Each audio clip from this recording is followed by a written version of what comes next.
E agora a gente fala de assunto sério e polêmico: traição. Você sabia que uma pesquisa da Universidade Católica de Pelotas revelou como as pessoas se comportam quando o assunto é relacionamento, também na rede mundial de computadores? Os dados surpreendem. 1 em cada 10 pessoas admite já ter traído pela internet.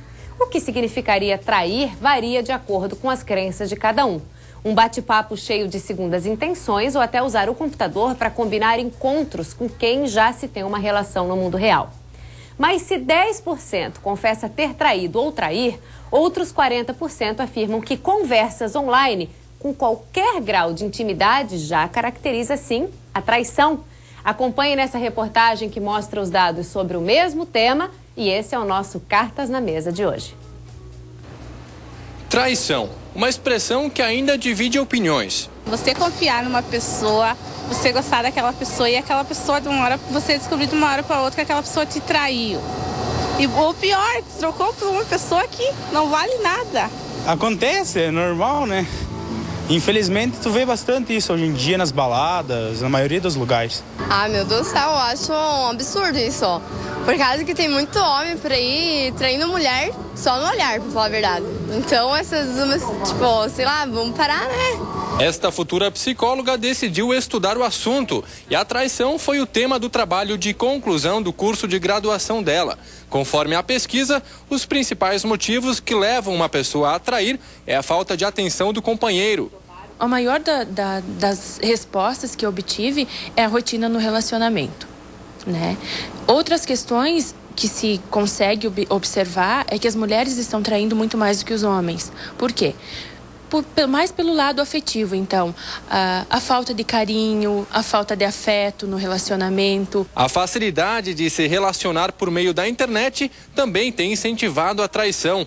Muitas pessoas que não aceitam o próprio corpo conseguem realizar as fantasias sexuais no mundo virtual. Muitos fakes são criados, né?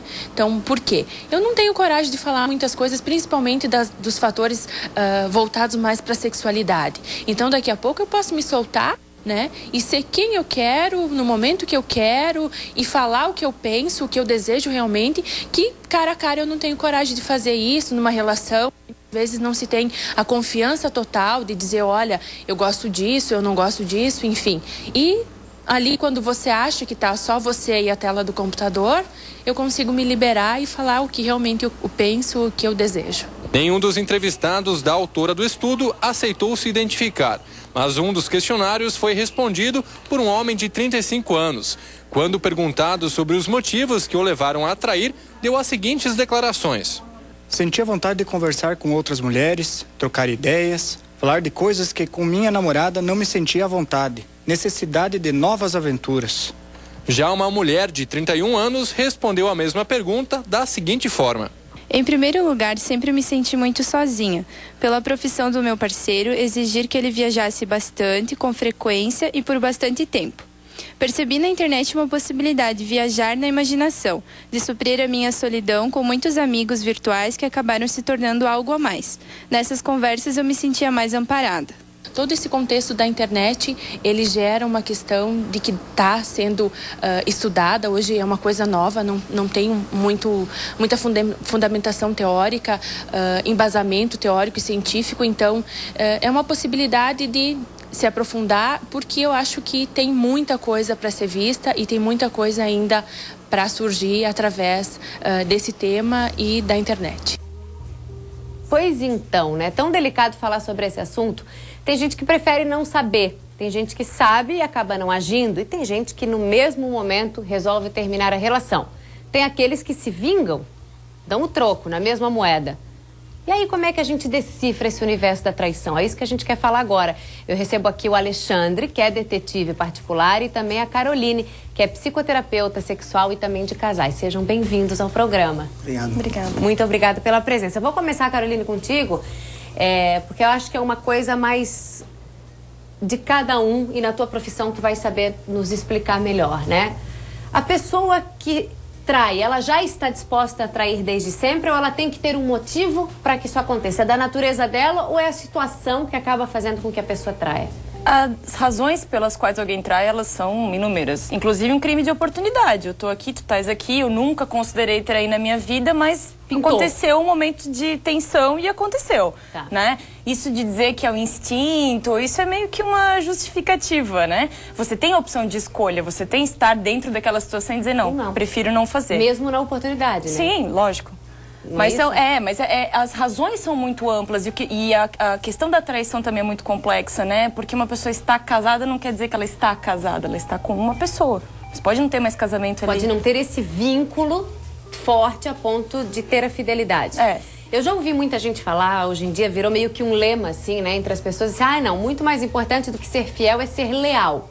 É se trair, contar pro parceiro, dividir com ele, não enganá-lo, né? Eu não concordo muito com essa história, mas na tua realidade que tu acompanha, dentro da tua vida profissional, tem mais isso hoje? Casais que não se traem, mas têm uma aventura fora da relação e contam um pro outro e tá tudo certo e o casamento vai muito bem, obrigada? Existem casais que combinam entre eles, que trocam ideias entre eles dos parceiros com os quais eles saem, mas normalmente esse negócio do casamento aberto, geralmente isso é bom para quem teve a ideia. Né? A outra pessoa não estava tão afim assim, mas foi porque gosta da pessoa, não quer perder, né? Mas não é tão incomum, não. Hoje a gente está muito mais aberto para discutir o que se faz em quatro paredes e as dinâmicas de casal, né? E tem muitas pessoas que preferem assim porque, por exemplo, o nosso casamento funciona 90%. Aqueles 10% que me faltam não são bons o suficiente para o casamento terminar. Então eu busco isso fora, nós temos um acordo e continuamos casados. Os 90% continuam valendo. É bastante mais comum do que a gente imagina. Teu trabalho não é nada fácil. Não. Porque é justamente descobrir a desgraça dos outros. Literalmente isso. Alguém vai sair machucado. Com certeza. Dessa história. Quantos anos de experiência? 19. 19. Uma vida. Quem trai mais, homem ou mulher? Hoje, Cíntia, tá igual. Mesma coisa. Tá igual. Mulherada criou asa e voou. A facilidade hoje da internet, do celular, né? Esses Facebook, WhatsApp, a comunicação é muito rápida. Né? No tempo da minha avó, para chegar um recado para outra pessoa, levava 15 dias. Quase que um pombo correio, né? E se chegasse ainda, né? Hoje é de lá e de cá e muito rápido. Certo. Nessa tua experiência de 19 anos, né? Tem provavelmente assim, recebes uma ligação, alguém te procura, vai ao teu escritório e fala assim, Alexandre, eu acho que eu estou sendo traído. Passa nome, passa todas as informações e aí tu vais ficar na cola, literalmente, dessa pessoa para pegar, né? Tens que ter um flagra dessas traições, né? Como é que funciona essa dinâmica? Então, necessariamente, 80% do nosso trabalho é o conjugal, né? Mas nós fazemos muito acompanhamento de adolescente, né? Desculpa. De roubo de carro, de mercadorias, desvio de mercadorias, né? O adolescente hoje está muito focado, o pai pensa assim, meu filho está em casa, está no computador, está tranquilo. Mas você não sabe o que ele está falando. E às vezes eu tenho um caso aqui que, o amiguinho que mora na Alameda, esse pode. Nós vamos fazer um trabalho, é o pior. Né? Então, assim, hoje nós temos um aplicativo, porque o celular, hoje todo mundo tem um smartphone, né? Sim. E desde que o pai, para monitorar um filho, ele avise o filho, o papai está te monitorando, então ele não está invadindo a privacidade, né? O filho sabe que está sendo ele monitorado tem que saber, pelo aparelho. Né? Só que esse aplicativo você consegue saber aonde o filho está no GPS, você ouve o ambiente do telefone pelo computador, você tira foto das câmeras frontal e principal pelo computador e você monitora todas as mensagens e as ligações, inclusive você ouve as ligações. Isso quer dizer, isso para pais que querem ter o controle sobre os filhos é fantástico. Tem gente que pede isso para a esposa ou para o marido? Mas eu aviso que não pode, né? Porque aí você está invadindo uma privacidade. Certo. É igual você comprar uma faca ou uma arma e sair lá e cometer um crime. Certo. Né? Você tá... É crime. É crime. Tá, mas a tecnologia hoje ajuda muito. Ajuda muito. Hoje em dia a gente tem câmeras cada vez menores, enfim, que você pode flagrar alguns momentos. Nesses teus 19 anos, tu terias como contar alguma passagem pelo menos engraçada que possa ter acontecido? Algo que te deixou também constrangido e que foi difícil falar para a pessoa o que estava acontecendo? O difícil é quando você vai fazer um acompanhamento e o homem que nós estamos seguindo está saindo com um homem.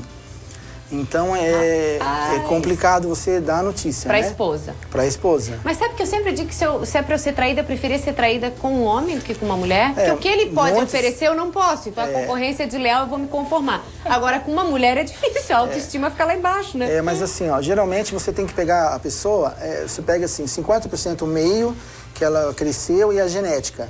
Ele não foge disso, né? Então, aí às vezes a pessoa conhece uma outra na noite, não sabe nem de onde que veio, vai lá e já casa. Certo. Né? Então, assim, eu mesmo tendo 19 anos de trabalho, tem coisas que eu vejo que eu não me acredito, não. Isso não está acontecendo. E o teu trabalho é de noite, é madrugada, não tem hora? Não tem hora, quer dizer... não tem hora. Mas assim, ó, tem pessoas que chegam na minha sala, novas, bonitas, né? Aí chega, olha, eu quero investigar esse namorado, o que ele tem de bens. Se ele não tiver nada... Sim, tem isso também, menino? Se ele não tiver nada, ela já... Né? Antigamente via um nome, via um carro, já era esse. Hoje não, hoje a mulher ela quer ter certeza. Não só para saber se está sendo traída, não é para saber se está sendo traída, é para saber se a pessoa tem grana. E um outro fator, a mulher de 30, 35, ela já está estabilizada no mercado, seu apartamento, seu carro. Sim. Aí ela conhece o marido, né? Que já teve um casamento falido e tal. Aí depois, 8 filhos, depois que ela está apaixonada, ele faz cara de triste. O que foi, meu amor? O que aconteceu? O que é uma dívida? Não, vamos pagar, vamos vender meu carro, vamos pagar. Aí a mulher zera a contabilidade no cara e ele some. Então isso é muito comum. Então bem complicado. Esses golpes também, tu acabas descobrindo, de homens que se aproximam de mulheres que têm uma situação financeira estável para dar um golpe e vice-versa. A partir do momento que ela está apaixonada, aí... Tem alguma faixa etária que aconteça mais traição entre casais? Não. Não tem? Não tem. Dos mais novos até os mais velhos. Tem um cliente que tem 30 anos e a mulher tem 60 anos e a gente vai investigar e não tem nada. A família pensa que, é o dinheiro. Não, ele gosta. Certo. Então não dá para julgar. Tem gente idosa que já contratou o teu serviço? Sim. Tenho pessoas de 65 anos com um namorado de 30 e nós fomos investigar, ela foi fazer um passeio e ele estava envolvido com um homem. Então que bacana, né?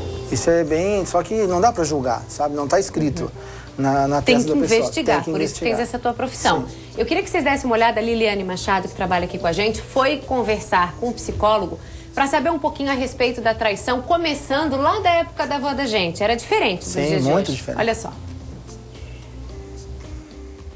A mulher percebia, mas ela tinha que garantir o provento e ela tinha que garantir os cuidados e a criação do filho. Hoje não é mais esse o único papel de uma mulher, é criar filhos, né? Então isso leva ela naturalmente a se manifestar também quando ela percebe que está sendo traída e também pelo fato de que a mulher foi dado que eu me refiro entre aspas, né? Por esse nosso momento cultural, o direito a não ser enganada, a não ser traída e a se manifestar nos seus sentimentos, opiniões e críticas, então ela se manifestará com certeza rejeitando comportamentos de ofensa e de ultraje e agressão à sua pessoa, né? E o que leva uma pessoa a perdoar uma traição e, por outro lado, o que leva as pessoas também a não perdoar nenhum tipo de traição? Bom, quando não há uma base, vamos dizer, sólida e verdadeiramente afetiva, fica mais difícil qualquer tipo de trabalho em relação a desculpas, a perdão ou a superação de um evento que poderíamos chamar de traição, né? Então, quando há esse casal, eles vêm de uma experiência afetiva, de trocas de respeito, eles conseguem perceber em si valores que contribuem para o crescimento de cada um, é mais fácil que eles se perdoem. Agora, quando vem de um campo de alienação na sua relação, pensando que é amor, são competitivos, são mais individualistas, com certeza vão ter mais dificuldades, de tratar uma das traições que porventura exista com essa capacidade de superação. Para a gente concluir, a gente sabe que é difícil, mas se você pudesse citar alguns sinais, algumas manifestações de quando uma traição esteja acontecendo. É bem difícil, né? Porque nós poderíamos dizer, olha, se ele começa a dizer que está ficando no futebol com os amigos e ela indo muito ao dentista, né? E meus amigos dentistas que me perdoem, isso é uma brincadeira, justamente para mostrar que é muito complicado falar de sinais e nós poderíamos estar sendo injustos.